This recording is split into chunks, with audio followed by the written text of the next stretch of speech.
How to set up Google Authenticator. Let's get started. Launch your Google browser. Make sure you have already logged in with the mail account in which you want to set up Google Authenticator. Then click on this icon.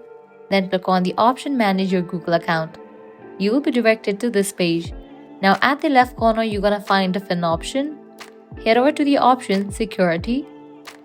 Now scrolling down, you're going to find this option of Authenticator over here. You have to click on it. You might be prompted to enter your mail's password. After you type in that, you will get this kind of pop-up, Set Up Authenticator. Click on that. Now you will get this kind of option, Scan a QR code. In the Google Authenticator app, tap the plus icon, choose Scan a QR code.